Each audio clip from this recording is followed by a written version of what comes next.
त्यानंतर बघा दादांनो, आजची आपल्या देशाची परिस्थिती किती वाईट आहे. 13 करोड बेरोजगार लोक, पोरं पोरी आज रस्त्यावर फिरत आहेत. त्यांना 10,000 ना 15,000ची नोकरी नाही मिळत आहे. हे 85 करोड आणि 13 करोड तर काय आई वडिलांबिना झालेले आहेत का दादांनो? ते 40 करोड म्हणजे 125 करोड लोक हे बघा आज म्हणजे कसं जीवन जगत आहेत. त्यानंतर बघा दादांनो, जगामध्ये ज्या महामानवाच्या विचाराने जग आमच्या देशात काय चाललेलं आहे बघा. किती हे यहुदी आणि क्रूर लोक आहेत आणि हे जी घराणेशाही आलेली आहे आज बघा. महाराष्ट्रामध्ये 31 खासदार हे मराठ्यांचे, कुठलाही पक्ष असू द्या. 4 ज्यांचा ब्रह्माच्या तोंडातून जन्म घेतलेले एस टीचे हे, यांची आई ब्रह्माच्या तोंडातून जन्मले होते, बाप ब्रह्मा होता यांचा. बाबासाहेबांचे गद्दार संविधानाने MP MLA झालेत ना. आज बघा पार्लमेंटमध्ये डिक्टेटरशिप चाललेलं आहे. संविधान शब्दाला बॅन केलेलं आहे. बघा पूर्ण संविधान संपवून काय राहिलेलं आहे. आणि त्यानंतर बघा जे 7 लोक आहेत तेली कुणबी समाजाचे दादांनो, ते बघा त्यांचे पूर्वज आजोबा म्हणा किंवा वडील म्हणा हे संघामध्ये काळी टोपी हाफ पॅन्ट घालून दंडा घेऊन जात होते. त्यांच्याकडे 5-5 एकर जमीन, 200, 100, 150 एकर जमीन. त्यांनी कधी गरिबी पाहिलेलीच नाही. आणि या पेशवाईने तर गरिबी पाहिलेच नाही. शिवाजी महाराजांच्या पुण्याने आणि जे राजा त्यांच्या पुण्याने यांना आयतं सुख मिळालेलं आहे. आणि किती प्रॉपर्टी त्यांच्याकडे विचार करा. शिक्षणाचे सम्राट, साखरेचे सम्राट, कोऑपरेटिव्ह बँकेचे सम्राट, कोऑपरेटिव्हचे सम्राट बघा. आणि हे यांचं रक्ताचं नातं आहे. हे जे यहुदी लोक आलेले आहेत, आतंकवादी, बलात्कारी, खुनी, आणि यांच्या सवयी यांना लागलेल्या आहेत. आणि सगळे रिलेटिव्ज बघा. जो म्हणतो मुसलमाना मस्जिद, त्याचे वडील कुठे होते अगोदर? शिवसेनेमध्ये, नंतर काँग्रेसमध्ये, नंतर राष्ट्रवादी आणि नंतर BJP. बघा पहाटेला घेतात ओत, मग इकडं आल्यावर ओत, आणि मग 70,000 करोड तिकडे झाल्यावर होत. आणि म्हणून किती टक्के लोक असतील हे राजकारणी? 2%, 3%. दादांनो, जरांगे पाटील लक्षात ठेवा, तुम्ही पेशवाई नाही आहे. तुम्ही आज तुम्हाला हिप्नोटाईज केलेलं आहे. आणि अजूनही सांगतो मी, EWS आरक्षणला सपोर्ट करणारे SC ST OBCचे लोक हे देशद्रोही आहेत. मी विचारतो मराठ्यांनो आज सगळ्यांना, तुम्ही जर जमता आम्ही OBC आहो, तर EWSला ज्या लोकांनी सपोर्ट केलेला आहे या महाराष्ट्रातनं, त्यांच्या विरुद्ध आवाज का नाही उठत? आणि जेवढ्या सामाजिक संघटना आहे, संभाजी ब्रिगेड असो, त्यानंतर बाबासाहेबांच्या नावाने SC ST भरपूर संघटना आहेत. हरामखोर लोकांनो, जे घराणेशाहीने आम्हाला गुलाम केलेला आहे, ही पेशवाई आलेली आहे. बघा आज 75 वर्ष झाले, 60 वर्ष काँग्रेसने राज्य केलं, 10 वर्ष सगळे रिलेटिव्ज आहेत. त्यांच्याविरुद्ध आवाज उठवत नाही, कारण या पेशवाईचा हरामाच्या पैशाच्या बलावर यांनासुद्धा यांच्यासुद्धा पैसा येतो.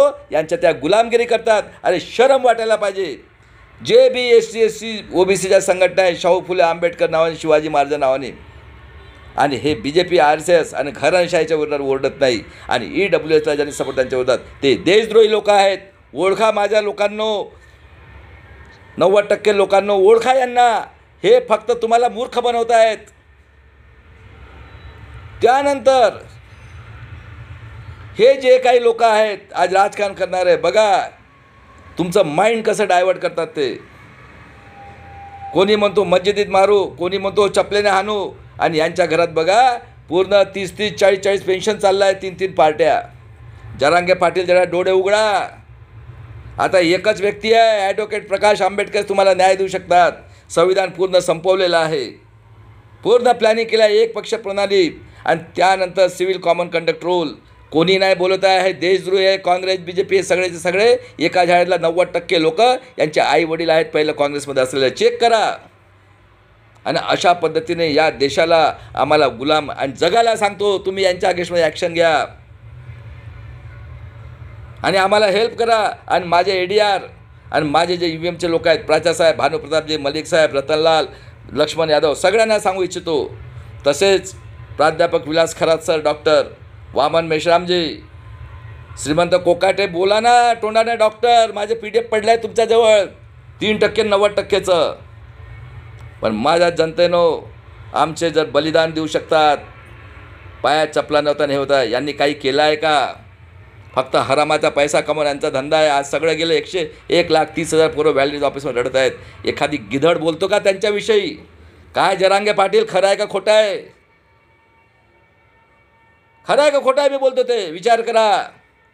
आणि महाराष्ट्रातील जनतानो आता जागृत व्हा. आणि ही आजादीची तिसरी लढाई आहे. ह्या घराण्याशाहीला खाली उतरवल्याच्या सत्तेचा यांची मात जिरवल्याशिवाय तुम्हाला न्याय मिळणार नाही. आणि एकच फरक आहे, ते म्हणजे बाबासाहेब रक्त ॲडव्होकेट प्रकाश आंबेडकर 42 वर्षापासून जीवाचं रान करत आहे. तुम्हाला फुकट शिक्षण मिळेल एवढा पैसा या महाराष्ट्रात 6 स्टेटला पालू शकतं. एवढं एका मापलवारकडे एवढा पैसा आहे, तर यांच्याकडे किती असेल? 20-20, 30-30, 40-40 पेन्शन घेतात हे लोक.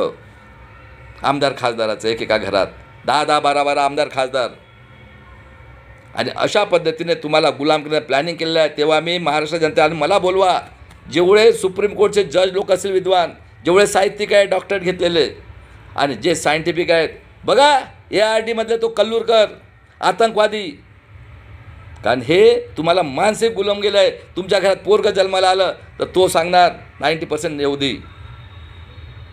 ये ठेवा बी ठेवा. तुमच्या घरात काल नाही आणून टाकला, आजच्या दिवस हे खा ते खा आणि आम्हाला माल आणून द्या. आणि अभ्यासक्रम बघा, तुकाराम महाराज पुष्पक विमानाने गेले, संभाजी महाराज मारला बेविचारी होते.